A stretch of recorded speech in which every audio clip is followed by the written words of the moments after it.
A gente vai falar agora sobre o Dia do Professor, esse dia tão especial para homenagear aí essa categoria que enfrentou aí grandes desafios nessa pandemia.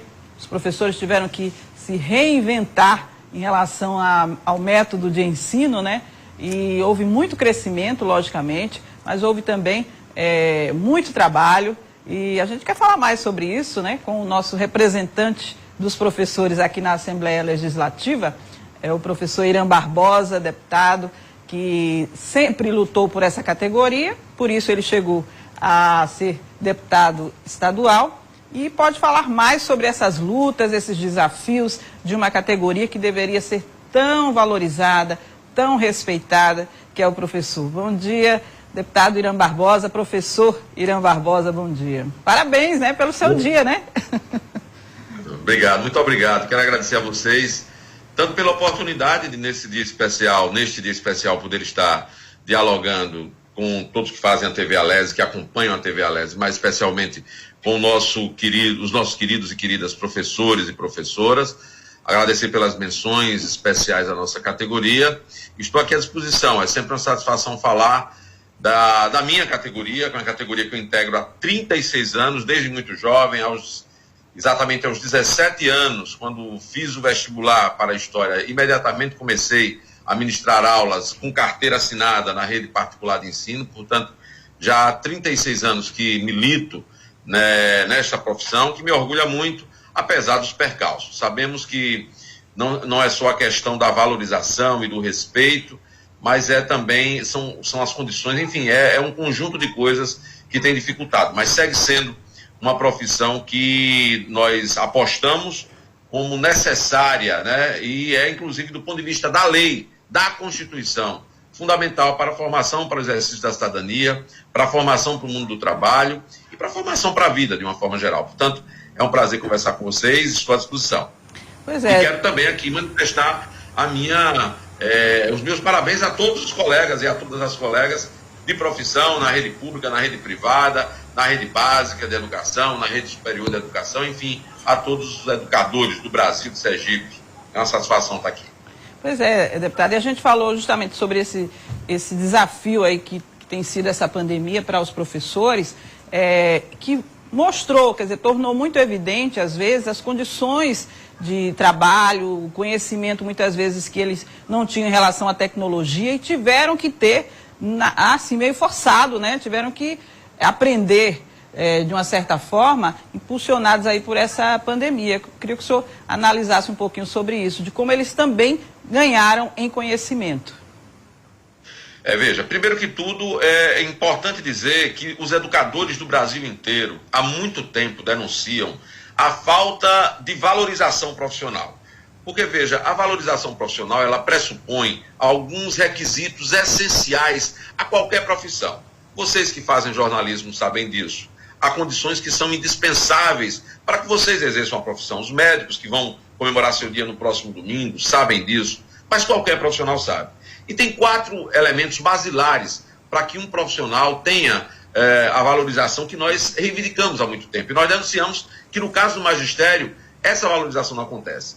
Quais são esses quatro elementos basilares para você valorizar um profissional? Primeiro, você tem que garantir uma formação adequada para o desafio da sua profissão.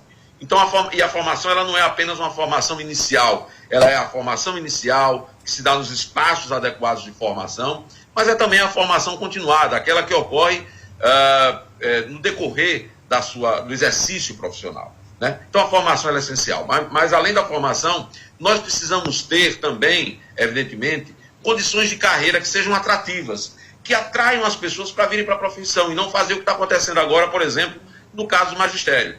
Houve um tempo em que falar que você ia ser professor era motivo de elogio, de reverência por parte das pessoas, alegria nas famílias. Hoje não é mais assim. As pessoas fogem da carreira profissional do magistério exatamente pela falta de perspectiva.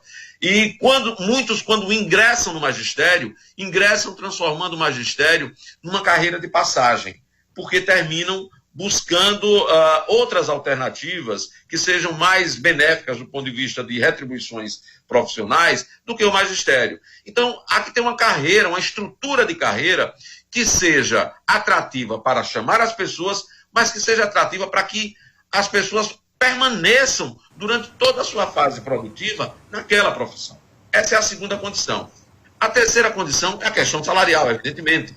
Ninguém valoriza qualquer profissional sem a garantia de condições salariais decentes. E tem uma quarta condição, que aí eu chego onde você desafia a falar, que não há valorização profissional sem garantia de condições adequadas de trabalho. Não é? É preciso que essas condições sejam... Então nós denunciamos há muito tempo a falta de valorização e dentro dela a falta de condições de trabalho, a falta de estrutura das escolas para atender aos nossos alunos, para responder aos desafios que é educar o povo. Mas não educar como se você tivesse ali tendo um depósito de pessoas. Educar para preparar para a vida, para o mundo do trabalho, para o exercício pleno da cidadania. Isso é extremamente desafiador, não é fácil.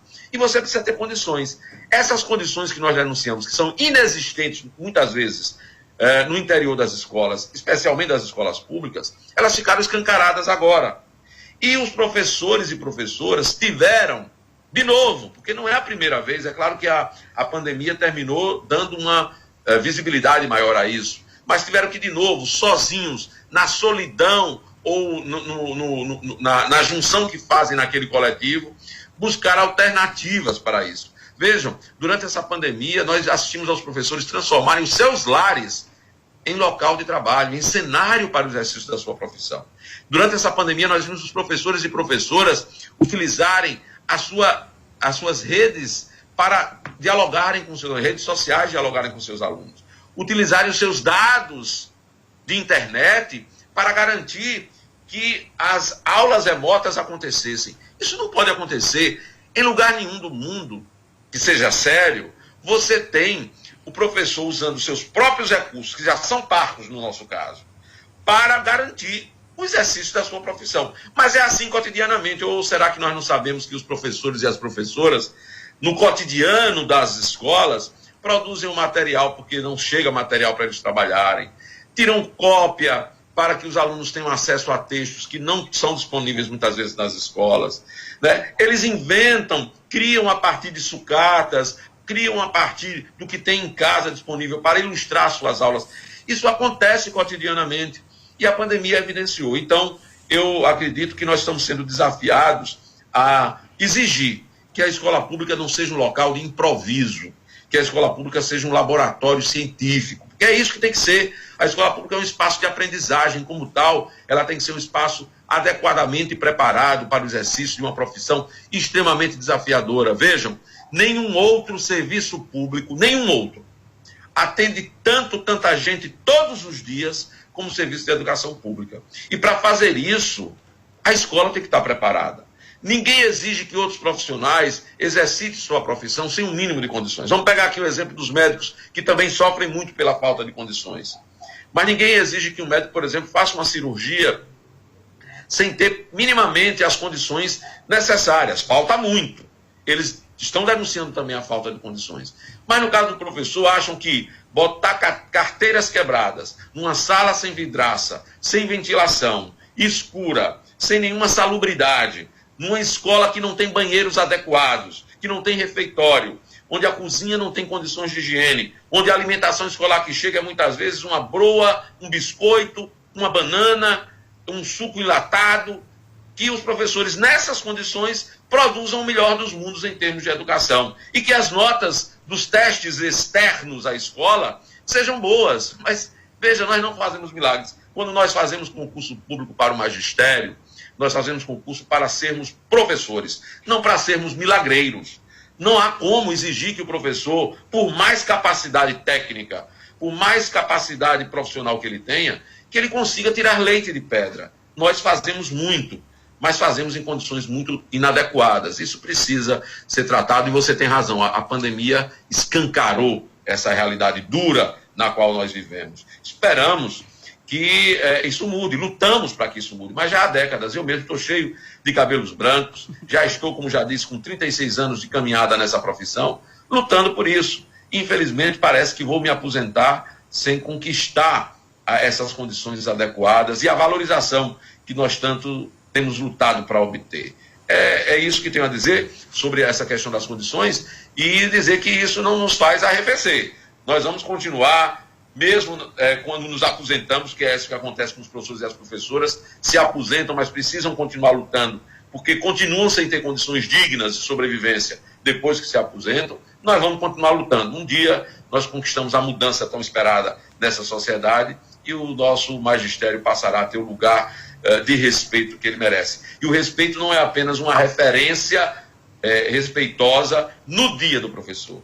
O respeito é uma construção cotidiana que se faz a partir de todos os momentos do exercício profissional. Eu ouvi vocês falarem aqui de um tempo em que os professores eram muito mais respeitados. É verdade, mas isso também se deu em função de que na própria sociedade, que é onde a escola se situa, né? A escola não é uma ilha isolada de uma realidade social, a nossa realidade social tem sido uma realidade social de desrespeito entre as pessoas, de falta, as relações pessoais, elas têm sido relações muito frias, muito desrespeitosas, tem sido estimulado muito um método de agressividade entre as pessoas, né? Nós, em vez de estarmos estimulando o uso de livros, a leitura como instrumento de diálogo, nós temos estimulado, inclusive, a partir das próprias referências dirigentes nacionais, o uso de armas. Quer dizer, uma sociedade que aposta mais na arma do que no livro, sinceramente, não é uma sociedade que vai valorizar o profissional. Vai valorizar a milícia, né? Vai valorizar, inclusive, o bandido que usa a arma, né? Mas o professor que tem como arma o livro termina sendo desrespeitado. Temos que mudar esse cenário. Não é isso que nós queremos para os nossos de hoje, nem para os que virão depois de nós, né? Não podemos piorar a nossa realidade. Eu espero que a mensagem do Dia do Professor, que sempre é uma mensagem de esperança, e ela tem que ser assim mesmo, seja uma mensagem que se constitua em passos seguros para obtermos a concretização do nosso idílio, do nosso sonho, da nossa utopia. Parabéns por essas reflexões, parabéns pelo seu dia, a gente agradece sua participação no Jornal da Alesi, encerrando aí com o professor Irã Barbosa, deputado, falando aí sobre esses problemas e essas expectativas em relação ao ensino e aos professores. Obrigada, viu, deputado? Se você me permitir, eu queria apenas concluir dizendo o que é que o nosso querido Paulo Freire, patrono da educação brasileira e sergipana, e que por um projeto de iniciativa, o ano que vem será o ano cultural educador Paulo Freire, o que ele diz é importante no Dia do Professor falar de esperança. Paulo Freire diz que esperançar é se levantar. Esperançar é construir e não desistir. Esperançar é levar adiante. É juntar-se com os outros para fazer de outro modo. Paulo Freire era um sábio. Viva Paulo Freire, viva os educadores e educadoras do Brasil e de Sergipe. Um abraço e obrigado por essa oportunidade. Parabéns.